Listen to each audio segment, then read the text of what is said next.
उत्तराखंड मुक्त विश्वविद्यालय के सामुदायिक रेडियो हेलो हल्द्वानी 91.2 एफएम सुनने वाले सभी श्रोताओं को मेरा नमस्कार। मैं हूं डॉक्टर पूजा भट्ट, विश्वविद्यालय के गृह विज्ञान विभाग से। कार्यक्रम चल रहा है आधी आबादी की आवाज और आज का विषय है मेनोपॉज। दोस्तों, मैं आपको बताना चाहती हूं कि आज 18 अक्टूबर है, जिसे पूरे विश्व में वर्ल्ड मेनोपॉज डे के रूप में मनाया जाता है। वैसे तो इस दिन को पूरे अक्टूबर मंथ में मनाया जाता है, लेकिन जो 18 अक्टूबर का दिन है वो स्पेशली इसी दिन के लिए सुरक्षित रखा गया है। इस दिन को इंटरनेशनल मेनोपॉज सोसाइटी ने नॉमिनेट किया है। इसका जो मेन एम है वो है कि जो लेडीज हैं उनमें मिडिल एज के बाद जो भी हेल्थ रिलेटेड इश्यूज होते हैं उनके बारे में जागरूकता लाना, ताकि उनके स्वास्थ्य में सुधार हो सके और जो उनकी मिडिल एज के बाद की जो लाइफ है वो और अच्छी हो सके। चलिए बात करते हैं कि मेनोपॉज होता क्या है। मेनोपॉज किसी भी लेडी के लाइफ में वो टाइम होता है जब उसे पीरियड्स स्थायी रूप से बंद हो जाते हैं। ये क्यों होता है? इसका जो मेन कारण है वो ये है कि बॉडी में एस्ट्रोजन और प्रोजेस्टेरॉन जो हार्मोन्स होते हैं उनका प्रोडक्शन कम हो जाता है। और जो ये पीरियड है मेनली किसी भी लेडी को 47 से 54 वर्ष की आयु के बीच होता है। जितने भी मेडिकल प्रोफेशनल्स हैं वो मेनोपॉज को, जितने भी जो मेडिकल प्रोफेशनल्स हैं उनके अकॉर्डिंग अगर हम सुने तो आप कह सकते हैं कि किसी भी अगर महिला को 1 वर्ष तक के लिए पीरियड्स ना हो तो हम कहेंगे कि उसे मेनोपॉज हो गया है। ये एक प्रकार का एक प्राकृतिक परिवर्तन है। वैसे तो मैंने आपको बताया कि 47 से 54 एज के बीच होता है, लेकिन कभी कभी ये पहले भी हो सकता है। जैसे यदि किसी की कोई सर्जरी हुई हो तब हो सकता है, किसी प्रकार की कीमोथेरेपी के केस में ये पहले हो सकता है, और स्टडीज के अकॉर्डिंग जो महिलाएं तंबाकू का सेवन करती हैं उनमें भी जो मेनोपॉज है वो पहले देखा गया है।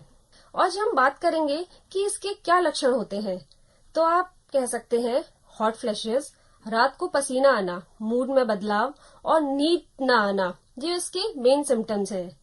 इन सभी लक्षणों के परिणाम स्वरूप किसी भी लेडीज को जो इस दौर से गुजर रही है उसे चिंता या अवसाद में वृद्धि हो सकती है।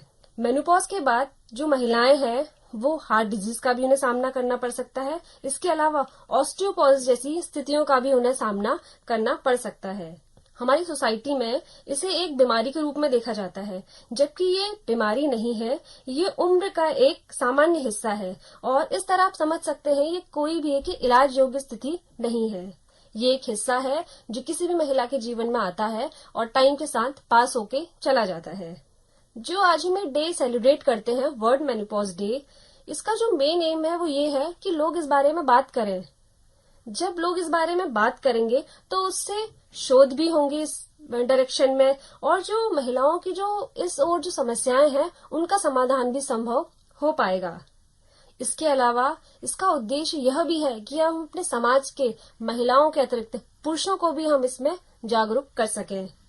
और क्योंकि शायद हम इसे महत्वपूर्ण नहीं समझते कि इस बारे में पुरुषों को भी ज्ञान होना आवश्यक है, परंतु ये बहुत जरूरी है। इस दिन का उद्देश्य इस बारे में सही जानकारी फैलाकर इसके बारे में जो सामाजिक वर्जनाएं हैं उनको तोड़ना है। इस दिन को मनाना भी इस स्थिति पर आगे की चिकित्सा अनुसंधानों को प्रोत्साहित करने का एक अवसर है, और इस दिन को मनाकर हम इन रिस्ट्रिक्शंस को भी तोड़ सकते हैं जो कि अभी भी हमारे कल्चर में, हमारी सोसाइटी में पीरियड्स को लेकर जितनी भी भ्रांतियां या फिर जितने भी कल्चरल बैरियर्स हैं उनको भी हम तोड़ सकते हैं।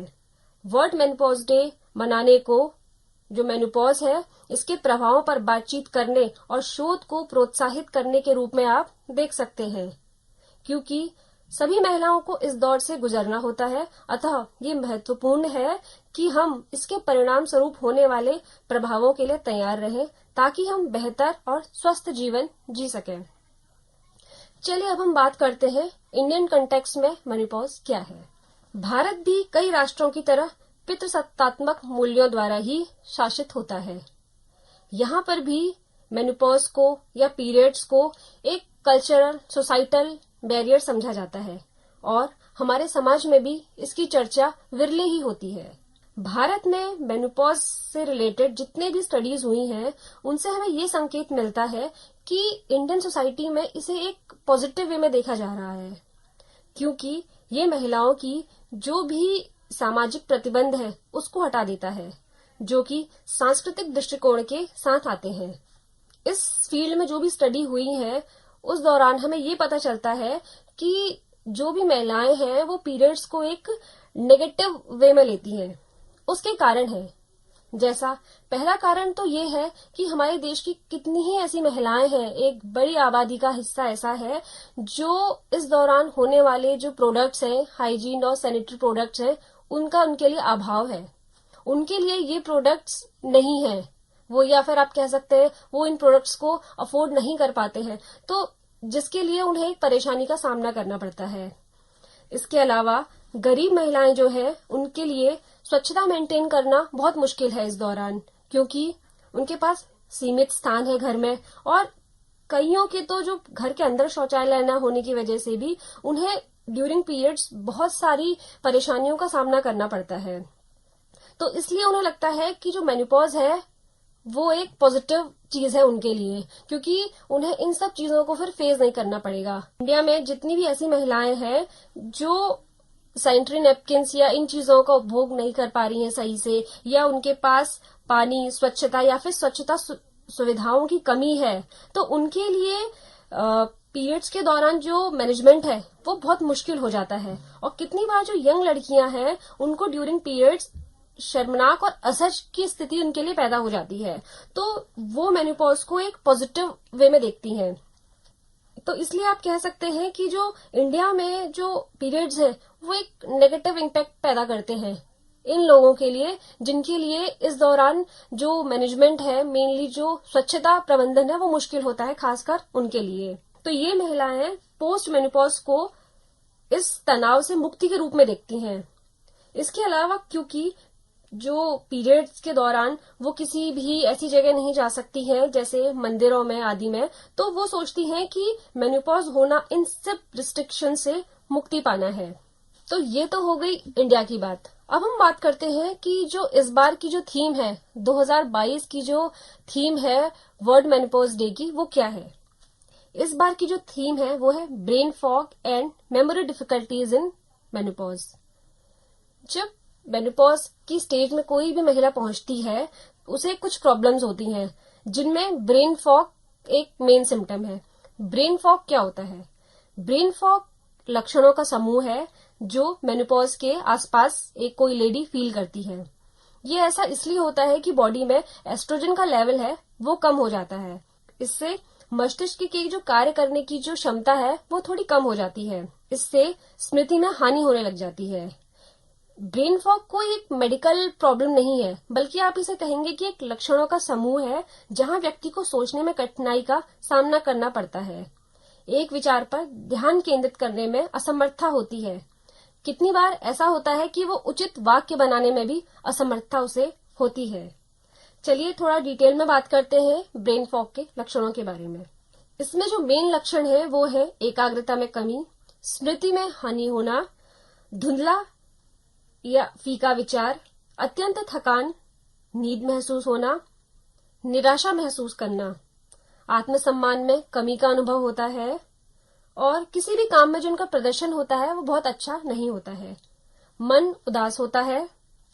इसके अलावा किसी भी वो योजना को क्रियान्वित करने में प्रॉब्लम का सामना करना पड़ सकता है, और किसी भी चीजों को, सामान को पर्टिकुलर व्यक्ति व्यवस्थित करने में असमर्थ होता है।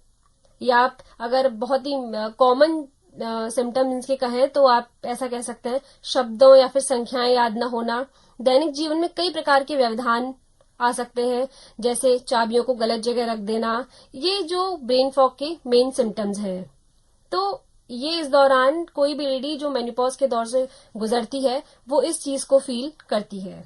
अंत में मैं आपसे बस इतना कहना चाहूंगी कि आइए वर्ल्ड मेनोपॉज डे में इस बारे में खुल के बात करें, क्योंकि ये कोई भी रोग नहीं है, उम्र के साथ होने वाली एक प्राकृतिक चीज है। तो इसलिए कई महिलाएं जो अभी भी मेनोपॉज से होने वाली प्रॉब्लम्स को लेकर चिंतित हैं, उन्हें इस बारे में चिंता मुक्त होना चाहिए, क्योंकि अगर आप इसे पॉजिटिव वे में देखेंगे तो इसके साथ ही मेनोपॉज के बाद एक बढ़ा हुआ आत्मविश्वास, आत्म जागरूकता और अधिक स्वतंत्रता की फीलिंग आती है। अक्टूबर का माह, खासकर 18 अक्टूबर, इस बारे में जागरूकता लाने का एक विशेष दिन है। आइए इसे गले लगाएं और इसे मिटाने की कोशिश ना करें। धन्यवाद।